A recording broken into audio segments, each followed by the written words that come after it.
YSR Congress party MLA Tadipatri Chandrasekhar గారితో మాట్లాడదాం. చంద్రశేఖర్ గారు, good evening sir. Good evening అండి. సో చాలా రోజుల తర్వాత మా చర్చా కార్యక్రమంలో పాల్గొంటున్నారు. సో పోతే ఎప్పటి నుంచో జరుగుతున్నటువంటి చర్చ ఆల్రెడీ అంటే సుగాలి ప్రీతి గారికి సంబంధించినటువంటి ఎపిసోడ్ ఏదైందో 2017లో జరిగింది. ఆ తర్వాత అనేక మలుపులు తిరుగుతూ వచ్చింది. వైఎస్ఆర్ కాంగ్రెస్ పార్టీ ప్రభుత్వంలో జనసేన పార్టీ కానీ ఆ పార్టీ అధినేత కానీ పెద్ద ఎత్తున ఆ కేసు మీద కాన్సన్ట్రేషన్ చేశారు, పోరాటం చేశారు, ఉద్యమాలు చేశారు. సో ఆ రోజుల్లోనే వైఎస్ఆర్ కాంగ్రెస్ పార్టీ దగ్గర నుంచి ఆ ప్రభుత్వం వైసీపీ ప్రభుత్వం నష్టపరిహారాన్ని ఆ కుటుంబానికి రావాల్సినటువంటి నష్టపరిహారాన్ని చట్ట ప్రకారం ఇచ్చింది. కేసును సిబిఐకి అప్పచెప్పింది. అయితే సిబిఐ ఎలాంటి పురోగతి సాధించలేదనేటువంటిది ఆల్రెడీ అందరికీ తెలిసిన అంశమే. మళ్ళీ ఇప్పుడు అదే ఎపిసోడ్ తెర మీదకి వచ్చింది. సుగాలి ప్రీతి గారు వాళ్ళ తల్లి గారు బయటకు వచ్చి మాట్లాడటం మొదలు పెట్టారు. సో మళ్ళీ ఇదే తరుణంలో ఇప్పుడు సిబిఐకి మళ్ళీ అప్పచెప్పాలని చెప్పేసి తిరిగి మళ్ళీ కూటమి ప్రభుత్వం నిర్ణయం తీసుకుంది. మంత్రివర్గంలో కూడా ఈ చర్చ జరిగింది. ఏమంటారు? అందరికీ నమస్కారం సార్. ముఖ్యంగా 19 టీవీ ప్రేక్షకులకి, అలాగే పెద్దలు మన బొలిశెట్టి శ్రీనివాస్ గారికి, కూనా రవికుమార్ గారికి, మీకు కూడా గుడ్ ఈవినింగ్, శుభ సాయంత్రం. నిజంగా కూటమి ప్రభుత్వం ఈ చంద్రబాబు నాయుడు గారు కానీ పవన్ కళ్యాణ్ గారు కానీ ఎందుకు ఇంత తడబాటుతనంతో కూడినటువంటి వ్యవహారాన్ని ప్రదర్శిస్తున్నారో మాత్రం బొత్తిగా ఒక సామాన్యుడికైతే అర్థం కావట్లా. సుగాలి ప్రీతి కేస్ చంద్రబాబు నాయుడు గారి అధికారంలో ఉన్నప్పుడు 2017 ఆగస్టు 19వ తారీఖున ఆ ఘటన జరిగింది.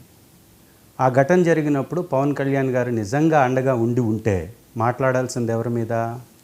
తెలుగుదేశం పార్టీ అధ్యక్షుడిగా ఆ రోజు ఉన్నటువంటి చంద్రబాబు నాయుడు గారు ముఖ్యమంత్రిగా ఉన్నారు.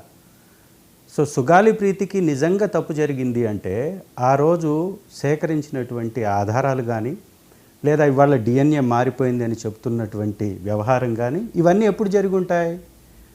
అక్కడ సంఘటనా స్థలంలో దొరికినటువంటి ఆధారాలని సరిగా భద్రపరచలేదు అనేటటువంటి ఆరోపణలు తల్లి, సుగాలి ప్రీతి తల్లి చంద్రబాబు గారి గవర్నమెంట్లోనే ఆరోపించింది.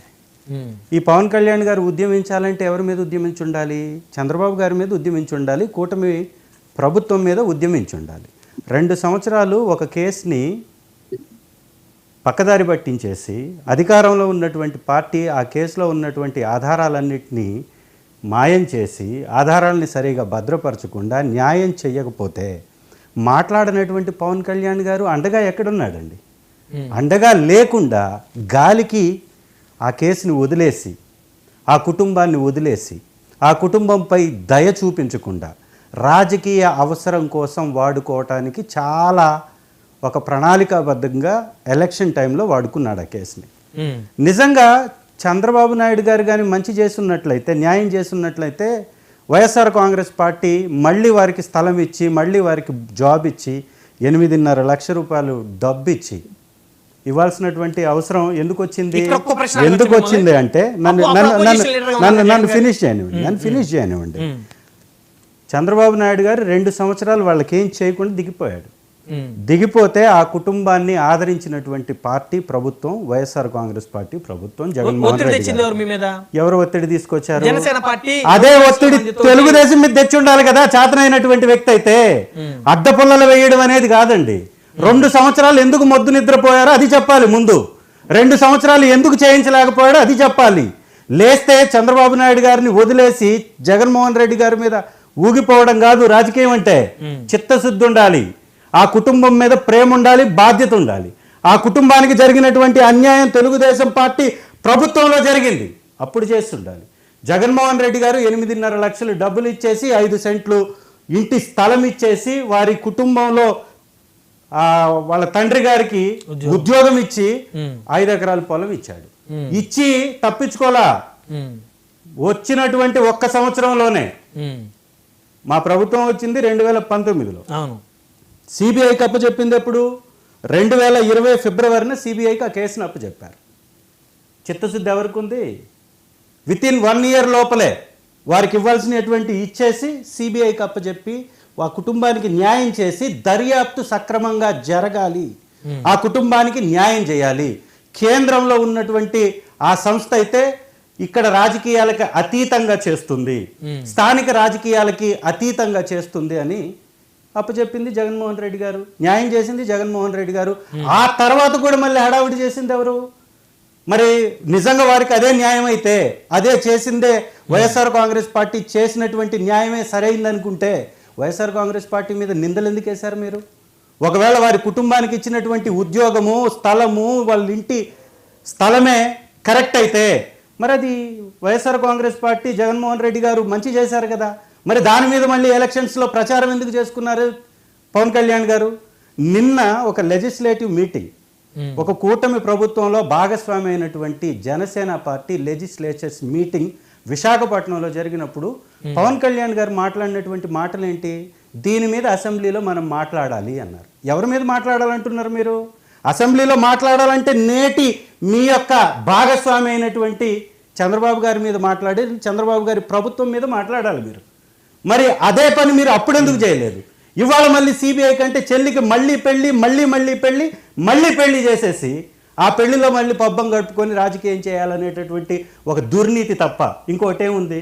ఇవాళ వారు మాట్లాడారే గాదే వెంకటేశ్వరరావు గారు మాట్లాడినటువంటి మాటలు ఎంత జుగుత్సాకరంగా ఉన్నాయి, ఎంత హేయమైనటువంటి వ్యాఖ్యలు చేశారు. వాళ్ళ కులాన్ని దూషిస్తున్నారు, అంగవైకల్యాన్ని, ఆ తల్లి అంగవైకల్యాన్ని వెక్కిరిస్తున్నాడు. అంగవైకల్యాన్ని వెక్కిరించి ప్రభుత్వంలో మీరు డబ్బు తీసుకోలేదా, అప్పుడు ఏమైపోయింది, నీ బిడ్డ చచ్చిపోయింది అప్పుడు గుర్తులేదా అంటే నువ్వెవడవా మాట్లాడడానికి? నీకేం హక్కుంది? ప్రభుత్వ బాధ్యత. ఒక ఎస్సీ ఎస్టీ బిడ్డకి అన్యాయం జరిగింది, ప్రభుత్వం ఆదుకోవాల్సినటువంటి బాధ్యత ఉంది, ఆదుకుంది. నీకేంటి ఇప్పుడు నొప్పి? నీ పర్సనల్ డబ్బు ఏమన్నా ఇచ్చావా? నీకు సంబంధించింది ఏమన్నా లాక్కున్నారా? జనసేన పార్టీకి సంబంధించి ఏమన్నా ఇచ్చారా? మరి ఇవాళ ఆ తల్లి మీద నీది అసలు ఎస్టీఏ కాదంట కదా, ఉద్యోగాలు తీసుకున్నప్పుడు మీకు లేదా అని ఇంత హీనమైనటువంటి దిగజారుడు మాటలు మాట్లాడడం ఇది రాజకీయ పరాకాష్ట తత్వమే తప్ప ఇంకోటి కానే కాదు. ఇవాళ ఆ తల్లి అన్ని మీడియా వ్యవస్థల్లోకి వచ్చేసి పవన్ కళ్యాణ్ గారిని ప్రశ్నిస్తుంది, నువ్వు నాకేం న్యాయం చేసావని అడుగుతుంది. చెప్పాలి. ఎవరు బాధిత కుటుంబం అయితే ఆ వారి వెనక వైఎస్ఆర్ కాంగ్రెస్ పార్టీ బలంగా ఉంటుంది, ఉండడం మా యొక్క బాధ్యత, ప్రతిపక్ష బాధ్యత. కానీ కష్టంలో ఉన్నటువంటి కుటుంబానికి రాజకీయాన్ని రుద్ది వాళ్ళని కించపరిచేలాగా మాట్లాడడం అత్యంత హీనమైనటువంటి రాజకీయం, అత్యంత జూత్సాకరమైనటువంటి రాజకీయం. ఎలాంటి సందేహం లేదు. ఇవాళ నేను అడుగుతున్నా, వారిని అడుగుతున్నా, వారి కూటమి నేతలు, ఇద్దరు ఎమ్మెల్యేలు, శాసనసభ్యులు కాబట్టి అడుగుతున్నా, ఒక లెజిస్లేచర్ పార్టీ మీటింగ్ జరిగితే ఆ పార్టీలో ఈ రాష్ట్రంలో జరుగుతున్నటువంటి దారుణాల మీద మాట్లాడాలి, మారణకాండ మీద మాట్లాడాలి, అత్యాచారాల మీద మాట్లాడాలి, బాలికల్ని చంపేస్తున్నటువంటి ఘటన